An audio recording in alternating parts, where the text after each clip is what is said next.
હનુમાનજીએ કહ્યું, હું અંજની પુત્ર હનુમાન છું અને નીલકંઠ વર્ણી એટલે કે સહજાનંદનો સેવક છું. સહજાનંદ માટે હનુમાનજી મીઠા ફળ લઈ આવ્યા. સહજાનંદે પ્રસન્ન થઈને હનુમાનજીને આશીર્વાદ આપ્યા. પાના નંબર 22. હવે બીજું એક પુસ્તક લઈએ, નીલકંઠ ચરિત્ર. પુસ્તકમાં લખાયેલી વાતો.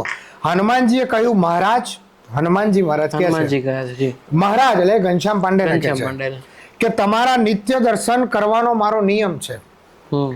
આપની આજ્ઞા હોય તો આપની સાથે સેવામાં રહું. સહજાનંદે કહ્યું, હમણાં તો એકલા જ વિચરણ કરવાનો મારો વિચાર છે. હું યાદ કરું ત્યારે તમે આવજો. પાના નંબર 2. આગળ લઈએ. સહજાનંદે ચતુર્ભુજ નારાયણ ભગવાન રૂપે હિમાલય તરફ જતા તપસ્વીઓને દર્શન આપ્યા. પાના નંબર 8. કે હરિદ્વારના મેળામાં સાક્ષાત મહાદેવ અને મા પાર્વતીએ બ્રાહ્મણનો વેશ ધારણ કરી સહજાનંદની ઘણી દિવસ અને રાત સેવા કરી. પાના નંબર 10.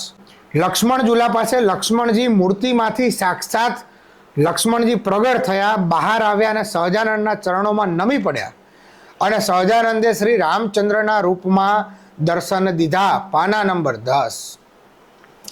સહજાનંદ માટે હનુમાનજી મીઠા ફળ લઈ આવ્યા. સહજાનંદે પ્રસન્ન થઈને હનુમાનજીને આશીર્વાદ આપ્યા.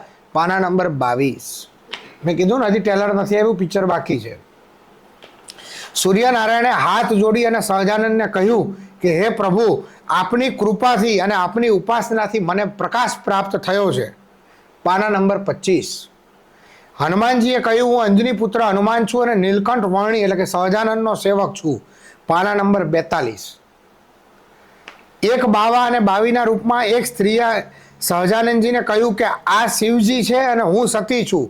આટલા દિવસથી ભૂખ્યા છો એટલે અમે તમારી સેવા માટે આવ્યા છીએ.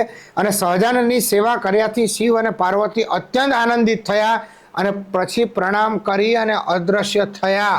પાના નંબર 63.